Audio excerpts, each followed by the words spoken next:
La Argentina tiene una larga historia deportiva aferrada a nuestra identidad cultural. Dentro de la escuela, la habitualmente llamada clase de gimnasia ha ido más allá del espacio recreativo. La educación física se considera un valor esencial para la formación de un estudiante. Desde los inicios de la educación moderna, estuvo en el pensamiento de los pedagogos y dentro de los planes y programas de las escuelas. Así como cambiaron las ideas acerca de la forma de construir conocimiento, también cambió la forma de educar el cuerpo. ¿Cuál es el lugar del cuerpo en la enseñanza?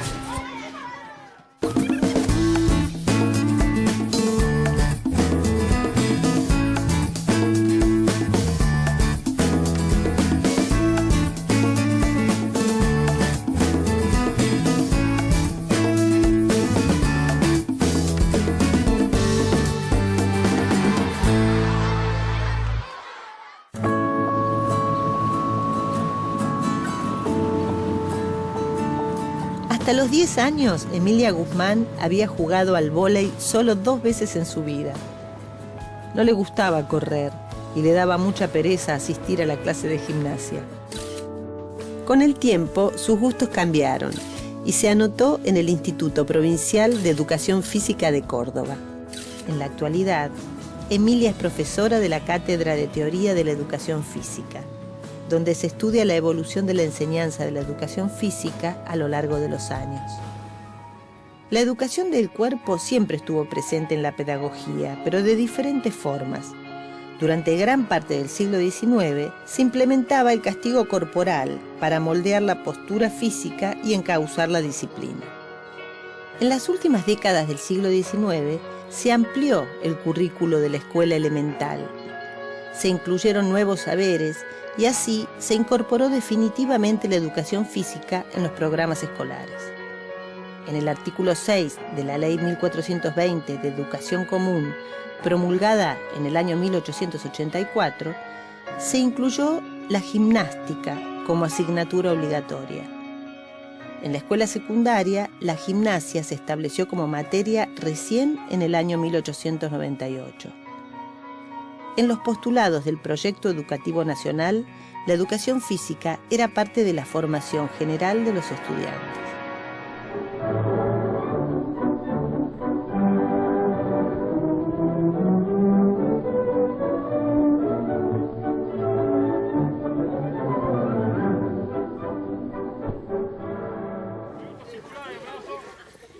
Hoy estamos acostumbrados a que las clases de educación física sean mixtas. Sin embargo, durante años los estudiantes estuvieron separados por sexo, no solo en las clases de gimnasia, sino también en las aulas. Se entendía que la educación del cuerpo era distinta en ambos casos. Hacia finales del siglo XIX se buscaba educar a las niñas según lo que llamaban gracia femenina, tanto en las formas como en los gestos. En el caso de los hombres, la educación física tenía una marcada impronta militar e incluía nociones de tiro, esgrima y marcha.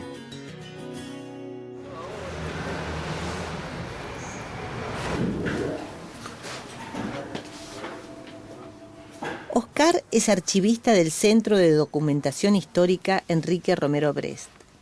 El instituto lleva el nombre de un médico que a principios del siglo XX institucionalizó el ejercicio físico en las escuelas. Con la labor de Romero Brest se iniciaba un período en el que médicos y pedagogos participaban en la construcción de un modelo de trabajo que ayudase a desarrollar el cuerpo infantil. A partir de 1901, Romero Brest creó y puso en práctica el curso normal de educación física en las escuelas porteñas Roca y Normal número 1.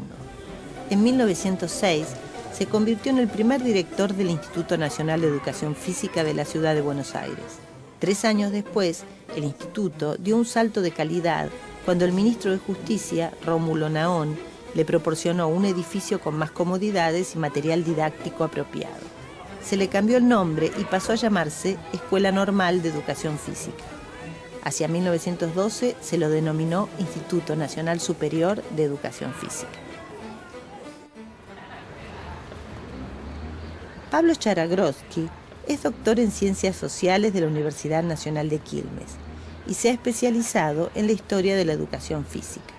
En esos primeros 10 años del siglo XX, la construcción de un campo disciplinar se ve apoyada por la construcción de un campo de personas que se capacitan para enseñar a esta disciplina.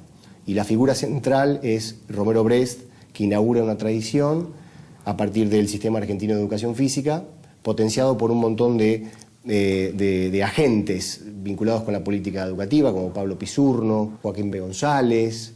Romero Brest instala una narrativa diferente a la que venía sucediendo hasta fin del siglo XIX en relación a la educación del cuerpo, muy potenciada por el discurso de la fisiología del ejercicio, muy potenciada por el higienismo escolar, con fuertes lazos disciplinares, pero que se enfrenta en las primeras 3 o 4 décadas del siglo XX a una consideración sobre la educación física que es la matriz militar. La propuesta de Brest se basa fundamentalmente en juegos y una gimnasia con criterios fisiológicos, en rondas escolares, en excursiones, y fundamentalmente consideraba algunos valores centrales que debían ponerse en circulación a la hora de enseñar a educar al cuerpo en movimiento. Por ejemplo, en el respeto a los derechos individuales, insiste mucho en la solidaridad, insiste mucho en el respeto al prójimo, en el pacifismo, en la disciplina razonada, en el desarrollo de las facultades mentales, junto con el desarrollo de las facultades corporales. Incluye a las niñas y a las mujeres, de hecho es uno de los primeros precursores de la educación física femenina en las escuelas, en los colegios y en las escuelas normales, pero al mismo tiempo la inclusión está regulada por un discurso generalizado que tiene sus límites epocales y también sus límites propios de la tradición romerista. A principios del siglo XX, el sistema argentino de educación física tuvo mucha aceptación en las provincias de Córdoba, Salta y Tucumán. El sistema estuvo vigente en el Instituto Nacional Superior de Educación Física y en los establecimientos escolares. En 1938 se creó la Dirección Nacional de Educación Física. Su primer director fue el escribano César Vázquez, quien en su gestión les dio prioridad a los deportes. Los deportes modernos llegaron a la Argentina en los primeros años del siglo XX. Entre ellos ganaron popularidad el fútbol, el boxeo y el básquet.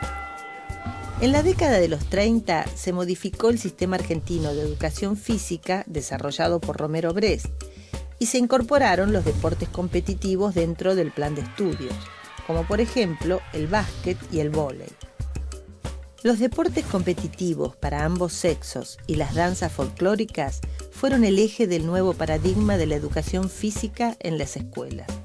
En este sentido, la arquitectura escolar se adaptó a las nuevas exigencias.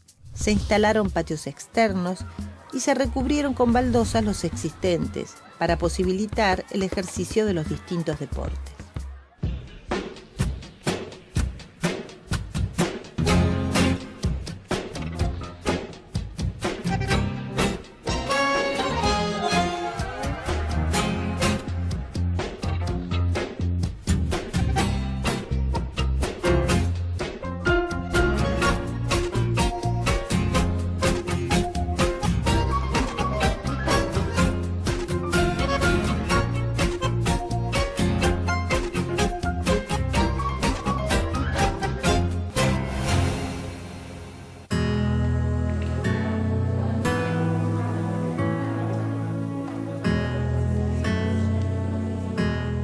¿Qué es lo que más les gustaba de sus clases de educación física?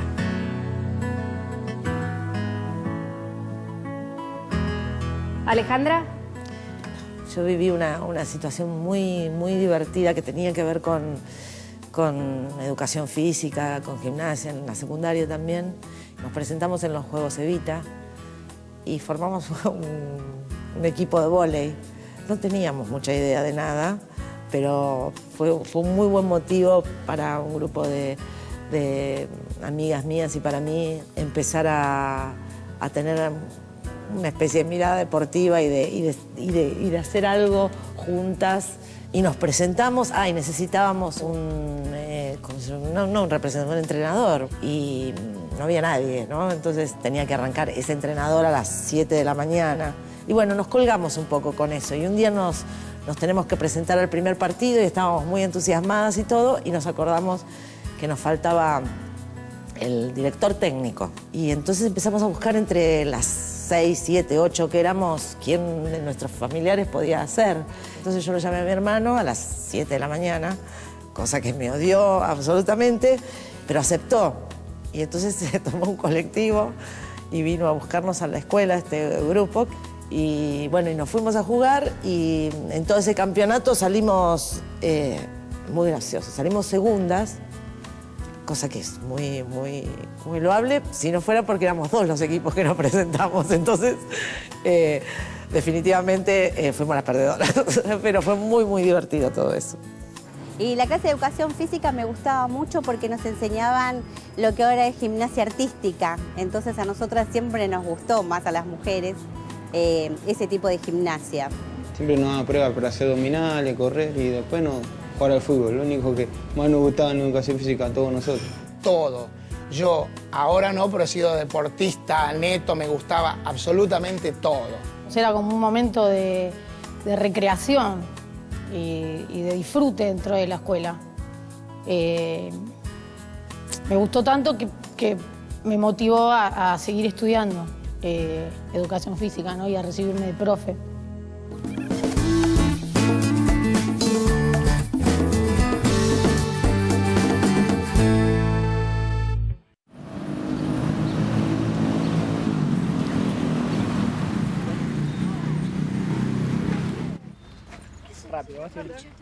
Vamos, Mati, vamos. Eso, flexionemos un poquito.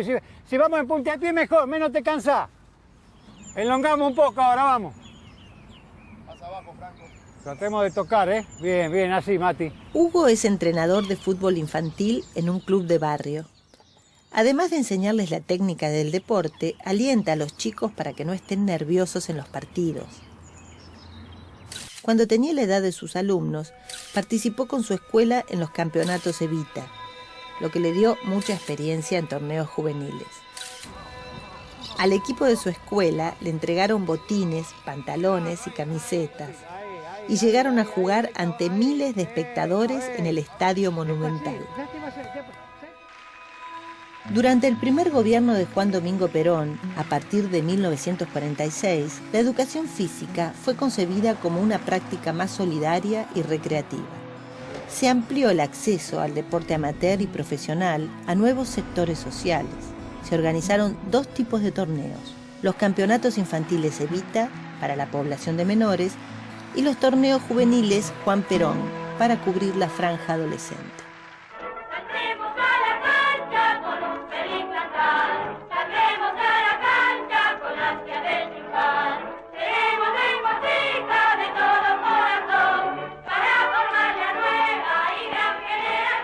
Estas competencias nacionales se articulaban a través de las escuelas.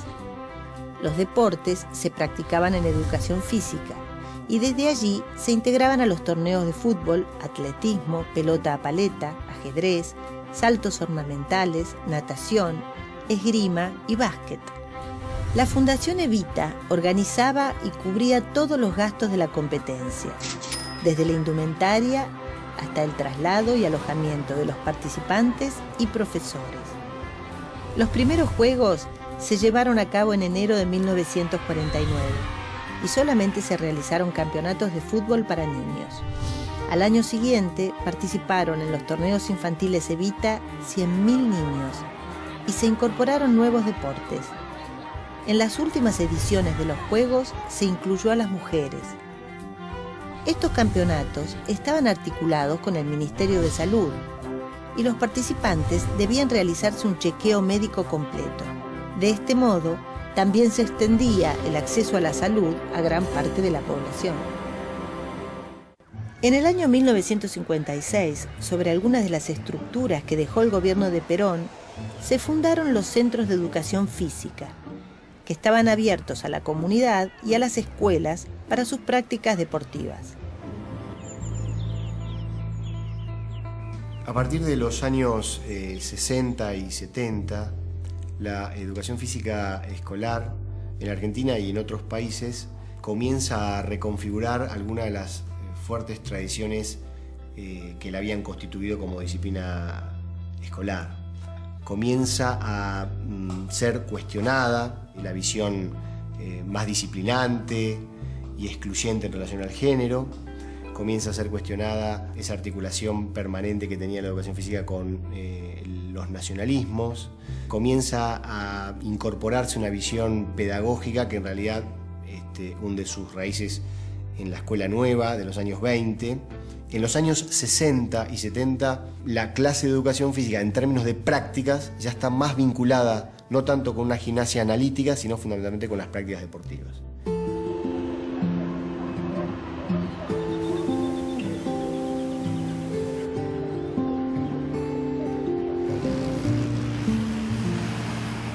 Marta trabaja como cajera en un supermercado. Todas las tardes, luego de su jornada laboral, llega al Parque Centenario para hacer elongaciones y correr algunas vueltas. Algunos de estos ejercicios los aprendió cuando estaba en la secundaria, en la década de los 60. En ese momento, la convergencia entre las tendencias de la psicología social y los aportes de artistas y terapeutas que trabajaban con el cuerpo influyeron en el modelo de educación física imperante. Se buscaba el desarrollo de lo psíquico a través del trabajo corporal. Se trataba de una técnica que se denominaba psicomotricidad y se realizaba con el fin de mejorar el comportamiento general del niño y potenciar el desarrollo de todos los aspectos de su personalidad. Con estos aportes, la educación física dejó atrás la idea de la competencia y la militarización para valorar el juego y la expresión. Se comenzó a privilegiar el placer por sobre el esfuerzo corporal. La expresión, la danza, el uso del tiempo libre en contacto con la naturaleza y la educación física para todos por igual fueron los objetivos de esta nueva educación integral.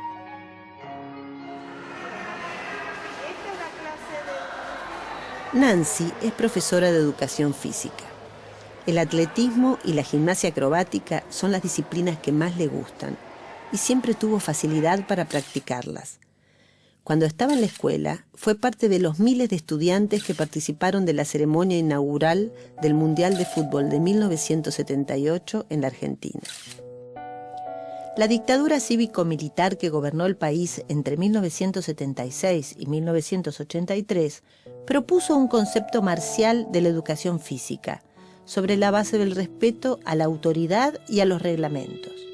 Esta concepción de la educación física militarizada puso de manifiesto la estrategia del disciplinamiento social implementada por el gobierno de facto. El mayor ejemplo de esto fue la ceremonia inaugural del Mundial 78.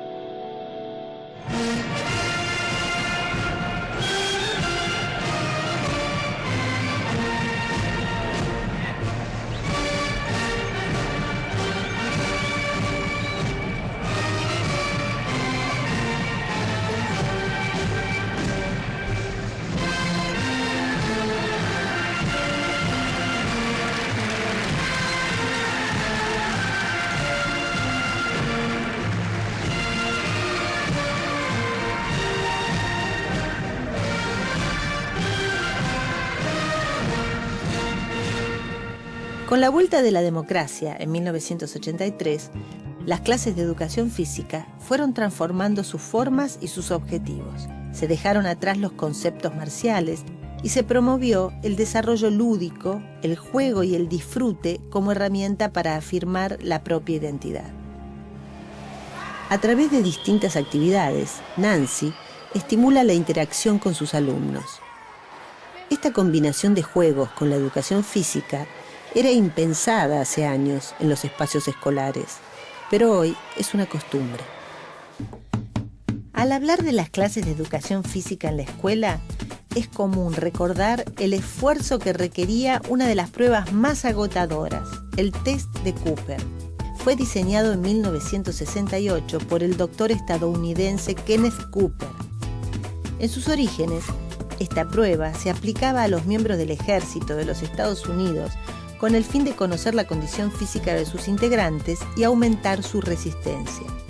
Debido a la masificación que tuvo en todo el mundo, Cooper amplió el test para diferentes grupos de edad e incluyó también a las mujeres. A comienzos de los años 70, los docentes comenzaron a aplicar el test en casi todas las escuelas argentinas para poder evaluar a los alumnos. La prueba se basa en recorrer en terreno llano y durante un tiempo de 12 minutos la máxima distancia posible sin detenerse. Es una prueba de exigencia, donde la distancia y el tiempo sugeridos buscan poner al máximo la capacidad física, respiratoria y cardiovascular de la persona. En la actualidad, el test de Cooper ya no es el método habitual de evaluación, aunque todavía se utiliza en algunas escuelas.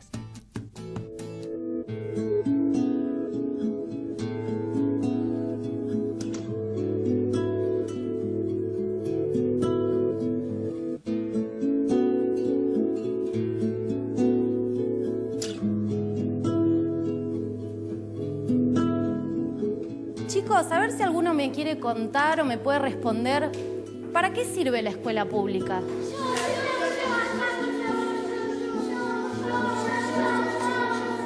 A ver, Estela. La escuela pública es una conquista ciudadana, es una conquista del pueblo, de cada país. Significa que todos tienen la igualdad y la posibilidad de asistir para aprender, para educarse y sin costo, es gratuita. En nuestro país la escuela pública es gratuita. Yo asistí a la escuela pública, hice la primaria en una escuela pública, tengo el mejor de los recuerdos. Todos tenemos los mismos derechos, todos nacemos y venimos a este mundo con los mismos derechos y cuando somos adultos con las mismas obligaciones. Y la escuela pública argentina es una muy buena escuela. Creo que es importante que la educación sea pública y gratuita porque garantiza que todos tengan las mismas posibilidades de acceder a ella. Todos los niños tienen el derecho a ser educados por igual y que no haya diferencia entre el que más tiene y el que menos tiene y que los dos puedan tener un futuro igual para cualquiera. Que todos tengan la misma posibilidad de educación, de acceder, de aprender, de ser ciudadanos críticos, responsables. Me parece que la escuela pública apunta a eso. La educación del cuerpo tuvo muchos cambios a lo largo de toda la historia escolar argentina. Utilizada en sus comienzos como castigo físico, con el paso de los años su implementación se fue modificando. En la actualidad, el cuerpo dejó de ser concebido como un objeto para moldear, para ser entendido como una parte esencial de los estudiantes, vinculada con el placer, la expresión y la igualdad. Yo creo que es importante, más que nada, para que sea gratuita para todos. O sea, para que haya educación para todos, tanto como para los que tienen como para los que no tienen.